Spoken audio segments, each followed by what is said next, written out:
Mesdames et messieurs, bonjour et bienvenue sur Lougaré TV. Alors c'est parti pour l'édition de ce lundi 24 octobre 2022.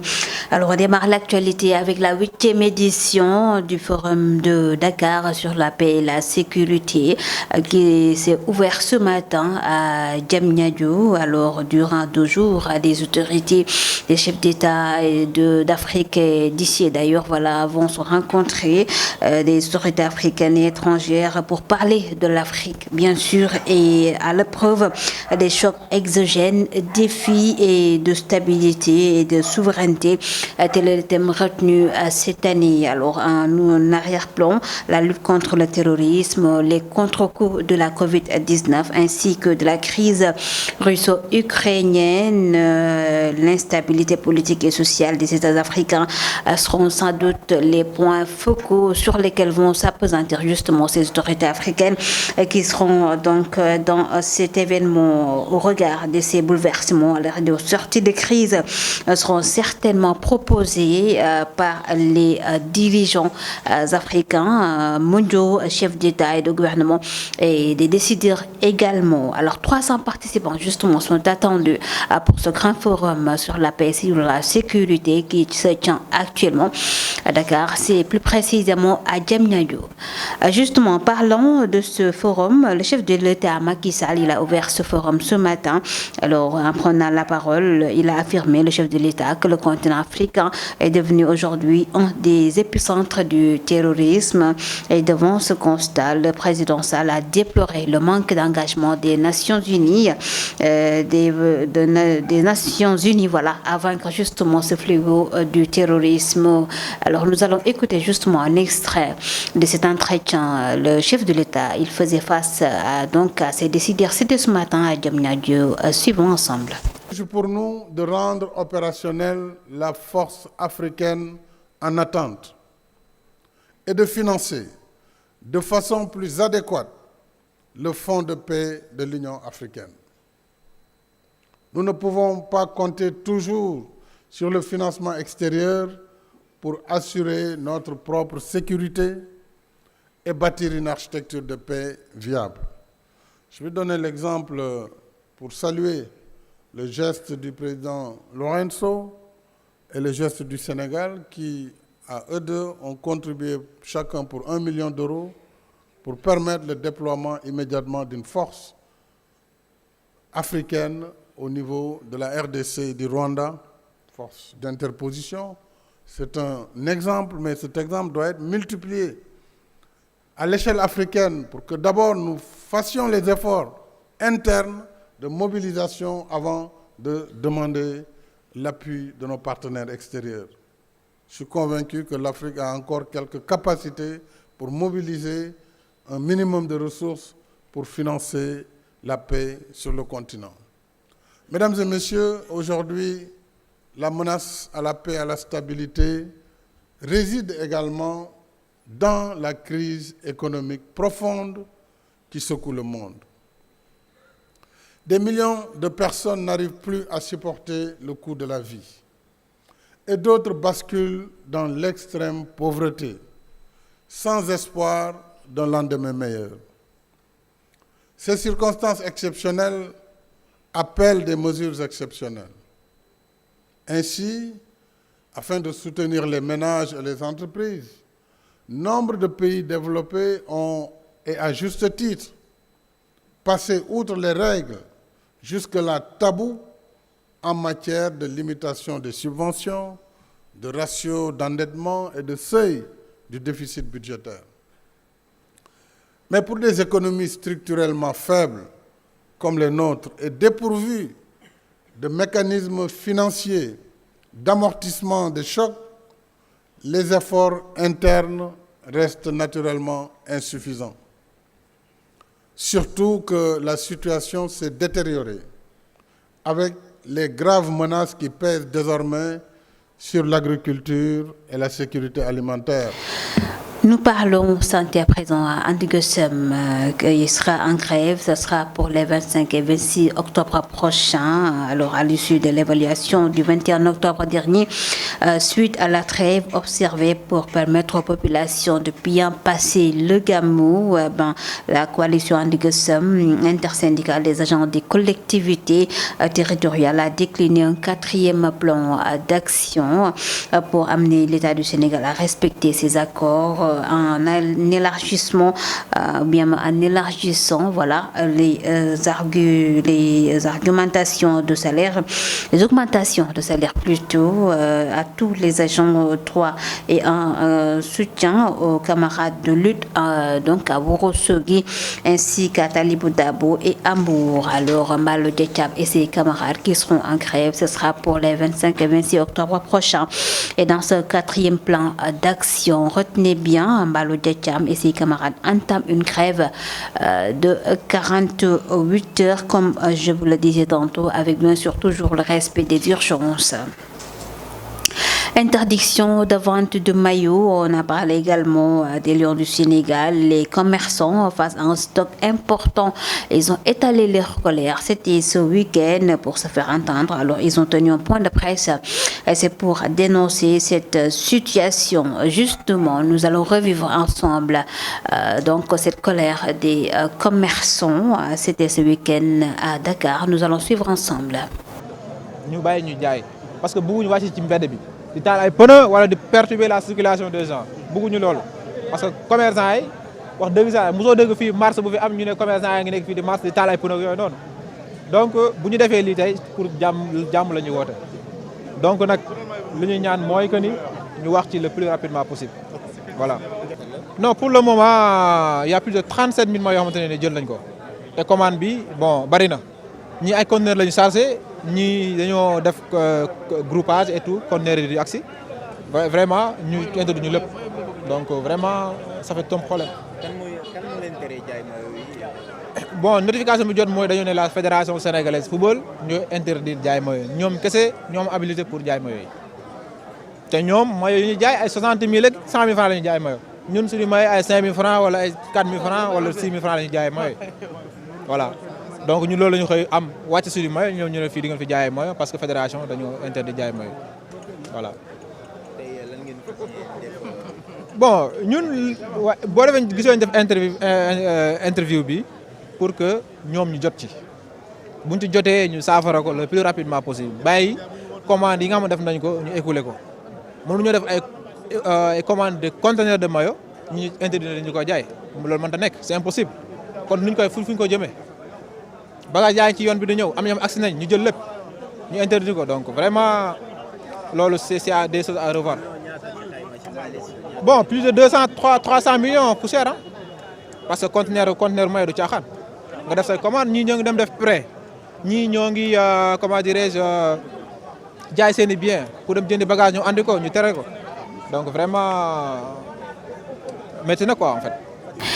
En parlant de ces commerçants à Dakar, ici à Guédiawaye également, notre reporter Souleymane Sow, il est allé rencontrer quelques commerçants, des vendeurs de maillots. Comment est-ce qu'ils ont trouvé justement ce communiqué de la Fédération sénégalaise de football qui interdit aujourd'hui la vente de maillots sur le marché sénégalais et là, ils ont leur stock dans les cantines. Alors nous allons suivre la réaction de quelques commerçants. C'est avec Souleymane Sow. Parce que nous, nous ñaan yàlla mooy ñu bàyyi lépp mu sedd bu ko defee ku ci ne jël ci sa wërsëg mooy wàllam ku ci ne booy jaayee rek yàlla mën na def mu nga réussir ci li ngay jaay parce que ñun li ñuy ñaan mooy Sénégal jël ndam li te loolu moom mooy premier parce que Sénégal bu jëlee coupe du monde kooku suñu honneur la pour li mu doone suñu honneur mooy lan parce que loolu la ñëpp bëgg parce que Sénégalais bu jaayee mayo commerçant yu mag grossistes yi jaay détaillants yi jaay ku ci ne jël ci sa wërsëg loolu mooy naatal xol yi te loolu mooy tax coupe bi mën a ñëw Sénégal te ñoo ngi ñaan yàlla coupe bi ñëw Sénégal ci kàttanu yàlla mën na ko yàlla def parce que ñun loolu la ñuy ñaan yàlla parce que tey jii commerçant boo gis muy dem grossiste boo gis muy dem boo xalee xolam rek bu dee ambulant man boo xar xolam boo xoolee xolam li mu ci mooy grossiste kon grossiste yi nañ leen bàyyi ñu dugal bagage yi yàlla baax na quoi bu ko defee ñu def nañ ko daan defee rek Sénégal jëm kanam loolu daal la ñuy ñaan yàlla. waaw mais dina def impact ci man parce que li tax muy def impact ci man parce que ñun grossiste yi ñoo ñuy jaay ñun détaillant lan kon ñun suñu sañoon bu ñu jëndee ci grossiste yi dañ ñaan yàlla pour mu gaaw jar ñu dem jëndiwaat ci grossiste yi n'est-ce pas parce que tey jii bu grossiste yi jaralewul ñun duñ mën a jarale ñun détaillants yi parce que détaillants yi ci la seen xéewal nekk grossiste yi tamit ci détaillants yi la seen xéewal nekk parce que ñun buñ jëndul ci ñoom duñ jaral te ñoom it buñ jënd ñun tamit buñ jëndul duñ mën a jaay détaillants yi loolu dong la moo tax ñu bëgg grossiste yi jaral bu ko defee Sénégal ñu bàyyi maye yi jar comme niñ ko daan defee man loolu laa bëgg bu ko defee liggéey bi avancé ñu dem. Rappelons que la Fédération sénégalaise de football a sorti un communiqué, c'est pour d'abord interdire la vente de maillots et aussi de désigner les lieux justement adéquats où se payer ces maillots des Lions. Et par rapport à cela, Salif Faye, lui, il est consultant à Lougaré TV et il soutient cette décision de la Fédération sénégalaise de football qui interdit justement la vente de maillots sur le marché sénégalais. Toutefois, il invite cette même fédération à revoir le prix de ces maillots pour son accessibilité à toutes les bourses. Justement, nous allons sur la réaction de Salif Faye, toujours avec Lougaré TV. Je suis tout à fait d'accord avec la fédération. Donc il y a un contrat entre le fournisseur et la société Puma et la fédération. Donc il y a un contrat entre la fédération et le fournisseur qui est Puma. Je pense que c'est trop facile d'utiliser des circuits parallèles pour commander des maillots et les mettre en vente. Je pense que la contrefaçon, le piratage, tout ça c'est interdit. Mais je pense qu'il faut qu'on mette le doigt sur les responsabilités de la Fédération sénégalaise de football. Si vous vous rappelez, durant la dernière CAN, il n'y avait presque pas de maillot. Les gens étaient obligés d'utiliser justement ces circuits parallèles pour en tout cas se payer des maillots à bas prix et éventuellement pour supporter le Sénégal. Maintenant qu'ils ont décidé de sévir, ben, il faut les féliciter. Mais tout en leur demandant eux aussi de faire de sorte que les maillots soient disponibles pour les supporters sénégalais et à des prix vraiment concurrentiels. Parce qu'un maillot, le vendre en Sénégalais à 100 €, presque 60 et quelques mille, quand même je trouve que c'est assez élevé. Maintenant il faudra faire de sorte que ces mêmes commerçants aujourd'hui qui crient en tout cas leur indignation par rapport à la mesure, bien qu'ils ne sont pas dans les droits,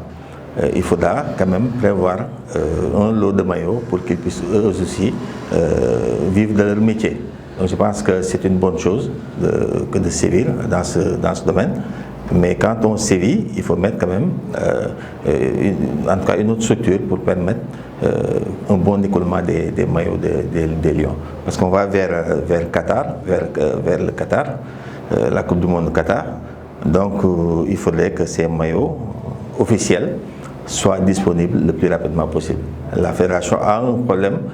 organisationnel à ce niveau. Je pense qu'il faudra quand même que ce qui se passe aujourd'hui rentre dans les circuits normaux, comme on dit. Donc une vente officielle dans les boutiques de la fédération qui peut maintenant donner un lot aux commerçants, peut-être à un prix acceptable. Et sans transition, nous passons à la page des sports et c'est avec Souleymane Sow. Salaamaaleykum suñu mbokk internet yi ñu leen di ziar di nuyu bu baax soxna Marie Ngom di ko jaajëfal ci wàllu journal bi li gën a fës ci wàllu sport suñu million bi soccer yi démb gagné nañu Égypte doon nañu ko 6-3 gagné waat nañu Égypte qualifié demi-finale loolu moo ci gën a fës ci wàllu bi soccer yi di leen félicité bu baax a baax bu ñu ñëwee ci Ballon d'Or bi nga xamante ni moom lañ doon fan yi xëccoo ci diggante Sadio Mané ak Karim Benzema. ñu jàpp ni en Afrique que seul le Sénégal ñoo voté Sadio Mané mais loolu moom ku ne xam na ni fiiraange day am ci wàllu football taxawaay bi Sadio Mané am fii ci Afrique tey ñu war a dem vote nga xamante ni jël Ballon d'Or mondial bi voté luñ kenn Afrique fii ci Afrique kenn voté lu Sadio Mané seul le Sénégal ñoo voté Sadio Mané loolu mu nekk lu xaw a doy waar soxna Marie Ngom ngeen defal rek kay xam ni Afrique dañu war a nekk benn jàppalante bu baax. ñu nekk benn ku ne xam ne Sadio Mané taxawaay bu am solo bu mu taxaw ci Afrique que que bu jàkkaarloog tubaab yi day gën a fësal ni moom der bu ñuul la kon tey bu ñu jëmee ci wàllu ñuy joxe ñuy def vote pour que ñu xool kan mooy jël ballon d'or bi monde tey jii ñu voter tubaab yi bàyyi suñu ñun der bu ñuul kon day nekk lu doy waar bu ñu jógee foofu nag dinañ ñëw ci wàllu Ligue 1 championnat Sénégal ngeen xamante ni ci diggante jàmbaar ñu doon football ak démb Linguère ñoo def jàmbaar moo ko dóor 2-1 diggante Sonacos ak FC Mbour dañoo niil 0-0 diggante Douane ak Jaraaf Douane moo gagné 1-0 Génération Foot mu def 0-0 diggante ma Casa Sport ngeen gis diggante Iso ak Gorée ñu def 1-1 Iso yes Gorée waaw ak AS Pikine moo ko doon 1-0 ngeen gis Guédiawaye aussi ak Dakar Sacré-Cœur ak Guédiawaye dañ def tempo match bu gën a fës ñun waa Louga defoon nañ déplacement demoon doon jéem a couverture match bi soxna May Ngom di ngeen gis entraîneur bu baax a baax Génération Foot ak réaction entraîneur Guédiawaye football club dañoo def 0-0 première journée bi Guédiawaye dafa dem fële ca Mbour gagné ko mu ñëwaat recevoir fii Dakar Sacré-Cœur mu tempo 0-0 Seneps ak Tëngéej moo ko gagné FC Tëngéej moo ko gagné 2-0 FC Tëngéej nag moo jiite championnat bi moo nekk ci boppu raw kàddu gi am na ñaari victoire tegale na ñaari victoire muy li am solo loolu lañ leen indiloon fii ci seen sport Lougaré TV ñu leen fàttali rek que démb si wàllu làmb Ñaabu Ndaw moo daan armée bu Pikine Mbooloo moo ko daan jël bu set wecc dinañ ñëw Lougaré TV comme ni ñu ko waxee woon rek ci wàllu nawetaan aussi qualification jeune 1 ASC Manko dóor na ASC Siko moom qualifié na war a dajeek ASC Doole mi gagné woon Daaru Salaam ngeen gis ASC Mengo moom tam qualifié na war a dajeek ASC Eco bi nga xamante ni moom tamit qualifié na ñoo war a daje ci wàllu demi-finale mooy zone 1 zone 2 ASC Notaire moom moo fa qualifié ak ASC Sanc bi dinañ ñëw tey su ngoon incha allah rabbi ñu nag Sanc bi dinañ dem ci terrain yi comme ni ñu ko doon defee rek ci wàllu nawetaan aussi ba tey départemental bi nga xamante ni moo amoon daaw ñu koy àggale ren qualification finale yi am na démb bañ démb lañ doon football diggante demi-finale yi diggante ASC Eco moo gagné Waly daan bu Guédiawaye Waly daan moo ko gagné ku nga xam ne mi ngi fii ci Gounass moo ko gagné 2-1 Notaire gagné Xale Cité par série diggante Xale Cité ak Notaire nag amoon na tuuti coow mais yàlla dafa xëpp na ci ndox mu sedd ci diggante léegi Eco ak Notaire ñoo daje final départemental yi nga xamante ni daaw lañ ko doon joué ñu waroon ko àggale leen incha allah rabbi dinañ ci def ay jéego Lougaré TV di nuyu ami internet yi ñuy suivre di nuyuwaat bu baax soxna Mariam jërë ngeen jëf. Voilà, merci beaucoup à vous Souleymane. Alors mesdames et messieurs, ça n'est tout pour l'actualité sur Lougaré TV. Merci à vous tous de nous avoir suivis. La version wolof c'est tout de suite. mbokk yi xaritu Lougaré TV bismillah ci xibaar yi dañ ko dooree lu jëm ci 8e édition forum de Dakar jëm ci wàllu paix et sécurité ñu koy amal ñu door ko tey ji foofee ci douane bu Diamniadio comme ñi ngeen ko gisee ci image yi mu nekk ab forum ba nga xam ne ci diirug ñaari fan ay kilifa yu mag yu jógee fu ne ci Afrique moo xam ay chef d'état et de gouvernement wala ay rek décideur ak i kàngam ñoom ñëpp nag ñëw wutali fii ci Ndakaaru ngir waxtaani ëllëgu Afrique ak rek lu jëm ci tolluwaay wi alors thème ren gi lii moo di rek continent bu Afrique ci tey défi yi nga xam ni moom la jànkonteel lu ci mel ni wàllu stabilité ak wàllu moom boppam moom continent bu Afrique nekkoon na nekk na jama nga xam ne ci diirug ñaari fan daañu waxtaan itam lu jëm ci wopp coronavirus bi na ma taxee ba koom gu bëri sëngeem tey jilee itam lu jëm ci guerre ba am ci Russie ak Ukraine diggante ñaari réew yi jeexital gi fii ci continent bu Afrique itam daan ko waxtaanee ñoom nag ñu toll ci 300 personnes di ay décideurs ak i chef d'état et de gouvernement ñu war a nekk fii ci réew mi ci diiru ñaari fan ngir waxtaanee ëllëgu Afrique ci wàllu woowee la ñuy des ni njiitu réew mi Macky Sall moom mi nga xam ne moo ibbi sax ndaje moomee tey jii ci suba am nay kàddu yu mu yëkkati jëmale ko ci continent bi lee gannaaw ba mu xamle ni tey ji réew mi lu jëm ci wàllu terrorisme dëgg am na fi gaa wante nag dafa rek ñaawlu ñàkk sóobu loxo Nations Unies maanaam mbootaayu xeet bi ngir mu jàppale réew Afrique yi ñu mën a mucc ci wàllum terrorisme itam yëkkati na ay kàddu jëmale ko ci wàllu financement bi réew Afrique war nañu boole seen doole ñoom itam fexe ba lu ñu xeexe wàllu terrorisme fexe ba am jàmm fii ci Afrique moom njiitu réew mi Macky Sall tey ji ci suba moo bi bile forum nañu teew lay kàddoom. Pour nous de rendre opérationnelle la force africaine en attente et de financer de façon plus adéquate le fonds de paix de l'Union africaine. Nous ne pouvons pas compter toujours sur le financement extérieur pour assurer notre propre sécurité et bâtir une architecture de paix viable. Je vais donner l'exemple pour saluer le geste du président Lorenzo et le geste du Sénégal qui, à eux deux, ont contribué chacun pour 1 million d'euros pour permettre le déploiement immédiatement d'une force africaine au niveau de la RDC et du Rwanda, force d'interposition. C'est un exemple, mais cet exemple doit être multiplié à l'échelle africaine pour que d'abord nous fassions les efforts internes de mobilisation avant de demander l'appui de nos partenaires extérieurs. Je suis convaincu que l'Afrique a encore quelques capacités pour mobiliser un minimum de ressources pour financer la paix sur le continent. Mesdames et messieurs, aujourd'hui, la menace à la paix et à la stabilité réside également dans la crise économique profonde qui secoue le monde. Des millions de personnes n'arrivent plus à supporter le coût de la vie et d'autres basculent dans l'extrême pauvreté, sans espoir d'un lendemain meilleur. Ces circonstances exceptionnelles appellent des mesures exceptionnelles. Ainsi, afin de soutenir les ménages et les entreprises, nombre de pays développés ont, et à juste titre, passé outre les règles jusque-là tabous en matière de limitation des subventions, de ratios d'endettement et de seuil du déficit budgétaire.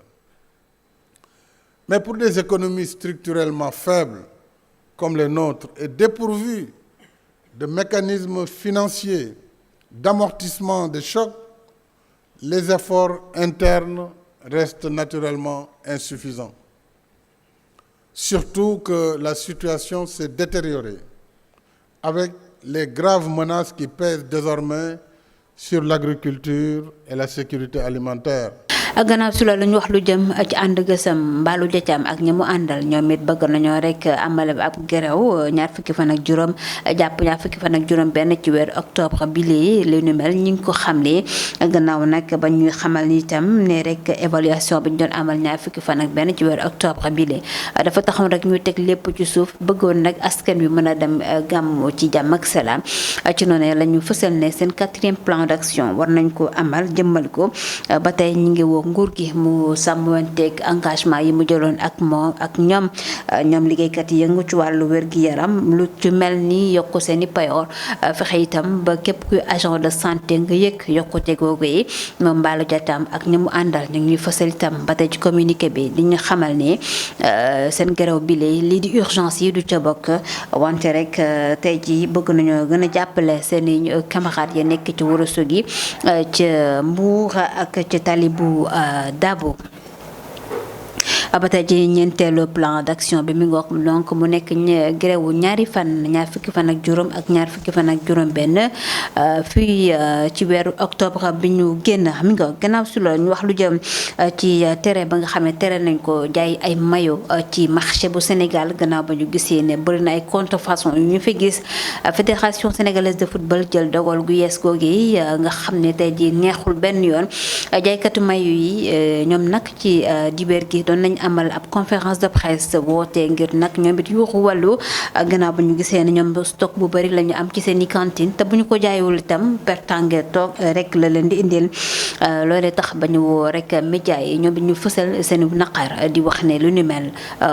mënuñ ko rek dékku gannaaw ba ñu gisee ne rek àddina ñi ngi waajal mondial foofee ci douane bu Qatar. Alors dañuy teewlu yenn ci ay réaction nañu gisee communiqué bu fédération sénégalaise de football bile ba tey ci micro Lougaré TV. di taal ay pneu wala di perturber la circulation des gens bëgguñu loolu parce que commerçant yi wax dëgg sax mosoo dëgg fii marche bu fi am ñu ne commerçant yi ngi nekk fii di marche di taal ay pneu yooyu noonu donc bu ñu defee lii tey pour jàmm la ñu woote donc nag li ñuy ñaan mooy que ni ñu wax ci le plus rapidement possible voilà. non pour le moment il y a plus de 37 000 maillots yoo xamante ne jël nañ ko te commande bi bon bari na ñii ay conteneurs la ñu chargé ñii dañoo def groupage et tout conteneurs yi di agsi vraiment ñu introduire ñu lépp donc vraiment ça fait un problème. kan moo leen tere jaay maillot yi. bon notification bi jot mooy dañoo ne la fédération sénégalaise football ñu interdire jaay maillot ñoom kese ñoom habilité pour jaay maillot yi te ñoom maillot yi ñu jaay ay 60 000 ak 100 000 francs la ñu jaay maillot ñun suñu maillot ay 5 000 francs wala ay 4 000 francs wala 6 000 francs la ñu jaay maillot voilà donc ñun loolu la ñu xëy am wàcc suñu maillot ñoom ñu ne fii di ngeen fi jaayee maillot parce que fédération dañoo interdit jaay maillot voilà. tey lan ngeen ko def. bon ñun boo defee gisoo ñu def interview bi pour que ñoom ñu jot ci buñ ci jotee ñu saafara ko le plus rapidement possible bàyyi commande yi nga xam ne def nañ ko ñu écoulé ko mënuñoo def ay commande de conteneur de maillot ñu interdire ñu ko jaay loolu mënta nekk c'est impossible kon nuñ koy fu ñu ko jëmee bagage yaa ngi ci yoon bi di ñëw am ñoom agsi nañ ñu jël lépp ñu interdire ko donc vraiment loolu c'est des choses à revoir. bon plus de 300 millions poussière ah parce que conteneur maillot du caaxaan nga def say commande ñii ñoo ngi dem def prêt ñii ñoo ngi comment dirais-je jaay seen i bien pour dem jëndi bagage ñu andi ko ñu tere ko donc vraiment métti na quoi en fait. ci noonu suñu ndaw li Souleymane Sow fii ci douane bu Guédiawaye itam demoon na seeti jaaykat yi fi ne ñu yëngu ci wàllu jaayu maillot wala sax ay équipement ñoom it nan la ñu jàngatee xabaar ba nga xam ne tukkee na ci fédération sénégalaise ba football ñoom li la ñu dénk Souleymane Sow nañ teewlu. parce que ñun ñi li ñaan yàlla mooy ñu bàyyi lépp mu sedd bu ko defee ku ci ne jël ci sa wërsëg mooy wàll ku ci ne booy jaayee rek yàlla mën na def mu nga réussir ci li ngay jaay parce que ñun li ñuy ñaan mooy Sénégal jël ndam li te loolu moom mooy premier parce que Sénégal bu jëlee coupe du monde kooku sunu honneur la pour li mu doone sunu honneur mooy lan parce que loolu la ñëpp bëgg parce que Sénégalais bu jaayee mayo commerçant yi mag grossistes yi jaay détaillants yi jaay ku ci ne jël ci sa wërsëg loolu mooy naatal xol yi te loolu mooy tax coupe bi mën a ñëw Sénégal te ñoo ngi ñaan yàlla coupe bi ñëw Sénégal ci kàttanu yàlla mën na ko yàlla def parce que ñun loolu la ñuy ñaan yàlla parce que tey jii commerçant boo gis muy dem grossiste boo gis muy dem boo xalee xolam rek bu dee ambulant man boo xar xolam boo xoolee xolam li mu ci mooy grossiste kon grossiste yi nañ leen bàyyi ñu dugal bagage yi yàlla baax na quoi bu ko defee ñu def nañ ko daan defee rek Sénégal jëm kanam loolu daal la ñuy ñaan yàlla. waaw mais dina def impact ci man parce que li tax muy def impact ci man parce que ñun grossiste yi ñoo ñuy jaay ñun détaillant lan kon ñun suñu sañoon bu ñu jëndee ci grossiste yi dañ ñaan yàlla pour mu gaaw jar ñu dem jëndiwaat ci grossiste yi n'est-ce pas parce que tey jii bu grossiste yi jaralewul ñun duñ mën a jarale ñun détaillant yi parce que détaillant yi ci la seen xéewal nekk grossistes yi tamit ci détaillants yi la seen xéwal ne parce que ñun buñ jëndul ci ñoom duñ jaral te ñoom it buñ jënd ñun tamit buñ jëndul duñ mën a jaay détaillants yi loolu dong la moo tax ñu bëgg grossistes yi jaral bu ko defee Sénégal ñu bàyyi maye yi jar comme niñ ko daan defee man loolu laa bëgg bu ko defee liggéey bi avancé ñu dem.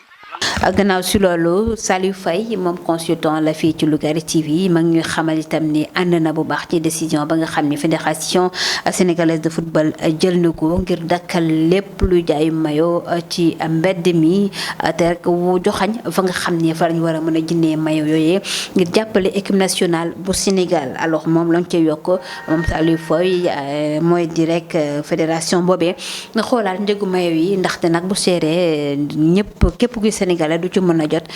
ci noonu la leen di woo rek di leen dénk lu ni mel alors nañu teewlu ay kàddu moom Saliou Faye ba tey ci téléphone Dame Ndiaye. waxu mayo yi nga xamante ne dañ ko retiré ci vente bi nekk na loo xamante ne c'est à l'ordre du jour tey ñu ñaa ngi koy waxtaanee ndax am na fédération jóg na daal di nangu soc bi nga xamante ne moom moo nekkoon ci loxo commerçant yi donc interdire vente bi man d'accord naa ci que ñu tegaat mbir mi ci yoon ndax vente yi nga xamante ne ñu koy def parallèlement du vente yoo xam ne loi bi daf ko nangu maintenant boo dindee dara da nga fay teg dara comme li ma wax sànq commerçant yi mënoo leen tere ñu jaay maillot fekk te yow mi sa bopp amoo ay maillot parce que su fekkee ne dafa am rupture au niveau de la fédération ci fédération bi nit ñi dañuy obligé utiliser circuit parallèle yi pour am ay maillot donc fédération ñoo war a taxawal ay boutiques yoo xam ne dañ mën a jox sénégalais yi maillot yi jox ko commerçant yi ci ay njëkk yoo xamante ne dañ ko mën a jënd ndax gis ngeen ko ci CAN bi passé maillot daanaka amuloon maillot yoo xam ne maillot officiel te gis nga ne fédération dafa am contrat ak fournisseur bi maanaam muy Puma pour ñu koy jox ay maillot mu koy jaay yi mu koy jox ay équipe am donc il faudrait que ñoom ñi nga xamante ne ñoo ŋànk mbir mi ñu mën a permettre quand même sénégalais yi ñu disposer des maillots ci ay prix njëkk yoo xamante ne njëkk yu yomb la ndax maillot bu fekkee ne da nga ko bëgg a jaay 60 000 maanaam 100 euros 60 et quelques mille loolu boo ko aligné ci li nga xamante ne naam maillot officiel la maillot yu baax la mais dañuy xool aussi le pouvoir d'achat des sénégalais ndax mën nañu jënd ndax gis nga ko match yi ku nekk day bëgg a jëndal sa maillot jëndal maillot doomam maillot famille am ngir supporter Sénégal man daal jàpp naa ne mesure boobu baax na mais boo fi dindee dara da nga fiy teg loo xamante ne dana permettre commerçants yi aussi ñu mën leen a jox ay maillot ñu mën ko jaay génne am ci daal seen i bénéfices sénégalais yi aussi am des maillots yoo xamante ne dañ ko mën a sol. ci noonu ne sans transition dañuy jàll rek ci page des sports maanaam pàcc bu mujj ñuy jagleel ko wàllu tàggat yaram Souleymane Sow lañ ci àndal Souleymane maa ngi lay nuyu. salaamaaleykum suñu mbokk internet yi ñu ngi leen di ziar di nuyu bu baax soxna Marie Ngom di ko jaajëfal ci wàllu journal bi li gën a fës ci wàllu sport suñu million bi soccer yi démb gagné nañu Égypte doon nañu ko 6 buts à 3 gagné waat nañu Égypte qualifié demi-finale loolu moo ci gën a fës ci wàllu bi soccer yi di leen félicité bu baax a baax bu ñu ñëwee ci Ballon d'Or bi nga xamante ni moom lañ doon fan yi xëccoo ci diggante Sadio Mané ak Karim Benzema ñu jàpp ni en Afrique que seul le Sénégal ñoo voté Sadio Mané mais loolu moom ku ne xam na ni fiiraange day am ci wàllu football taxawaay bi Sadio Mané am fii ci Afrique tey ñu war a dem vote nga xamante ni jël Ballon d'Or mondial bi voté luñ kenn Afrique fii ci Afrique kenn voté lu Sadio Mané seul le Sénégal ñoo voté Sadio Mané loolu mu nekk lu xaw a doy waar soxna Marie Ngom ngeen defal ni rek kay xam ni Afrique dañu war a nekk benn jàppalante bu baax ñu nekk benn ku ne xam ne Sadio Mané taxawaay bu am solo bu mu taxaw ci Afrique que bu jàkkaarloo tubaab yi day gën a fësal ni moom der bu ñuul la kon tey bu ñu jëmee ci wàllu ñuy joxe ñuy def vote pour que ñu xool kan mooy jël Ballon d'Or bi monde tey jii ñu voté tubaab yi bàyyi suñu ñun der bu ñuul kon day nekk lu doy waar bu ñu jógee foofu nag ñu leen ñëw ci wàllu Ligue 1 championnat Sénégal ngeen xamante ni ci diggante jàmbaar ñu doon football ak démb Linguère ñu def jàmbaar moo ko dóor 2-1 diggante Sonacos ak FC Mbour dañoo niil 0-0 diggante Douane ak Jaraaf Douane moo gagné 1-0 Génération Foot mu def 0-0 diggante ma Casa Sport ngeen gis diggante Iso ak Gorée ñu def 1 Iso AS Gorée waaw ak AS Pikine moo ko doon 1-0 ngeen gis Guédiawaye aussi ak Dakar Sacré-Cœur ak Guédiawaye dañu def tempo match bu gën a fës ñun waa Louga defoon nañ déplacement demoon doon jéem a couverture match bi soxna Marie Ngom di ngeen gis entraîneur bu baax a baax Génération Foot ak réaction entraîneur Guédiawaye football club dañoo def 0-0 première journée bi Guédiawaye dafa dem fële ca Mbour gagné ko mu ñëwaat recevoir fii Dakar Sacré-Cœur ñu tempo 0-0 Seneps ak Tëngéej Tëngéej moo ko gagné FC Tëngéej moo ko gagné 2-0 FC Tëngéej nag moo jiite championnat bi moo nekk ci boppu raw kàddu gi am na ñaari victoire tegale na ñaari victoire muy lu am solo loolu lañ leen indiloon fii ci seen sport Lougaré TV ñu leen fàttali rek que démb si wàllu làmb ñaabu ndaw moo daan armée bu Pikine Mbolo moo ko daan jël bu set wecc dinañ ñëw Lougaré TV comme ni ñu ko waxee woon rek ci wàllu nawetaan aussi qualification zone 1 ASC Manko dóor na ASC Siko moom qualifié na war a dajeek ASC Doole mi gagné woon Daaru Salaam ngeen gis ASC Mengo moom tam qualifié na war a dajeek ASC Eco bi nga xamante ni moom tamit qualifié na ñoo war a daje ci wàllu demi-finale mooy zone 1 zone 2 ASC Notaire moom moo fa qualifié ak ASC Sanc bi dinañ ñëw tey su ngoon incha allah rabbi ñu nag Sanc bi dinañ dem ci terrain yi comme ni ñu ko doon defee rek ci wàllu nawetaan aussi ba tey départemental bi nga xamante ni moo amoon daaw ñu koy àggale ren qualification finale yi am na démb bañ démb lañ doon football diggante demi-finale yi diggante ASC Eco moo gagné Waly daal bu Guédiawaye Waly daal moo ko gagné ku nga xam ne ñu ngi fii ci Bounass moo ko gagné 2-1 Notaire gagné Xale Cité par série diggante Xale Cité ak Notaire nag amoon na tuuti coow mais yàlla dafa xëpp na ci ndox mu sedd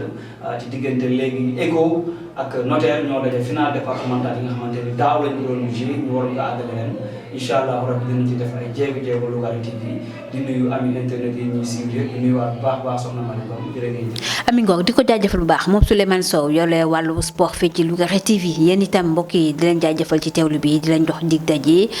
suba incha allah jaa ngeen jëf.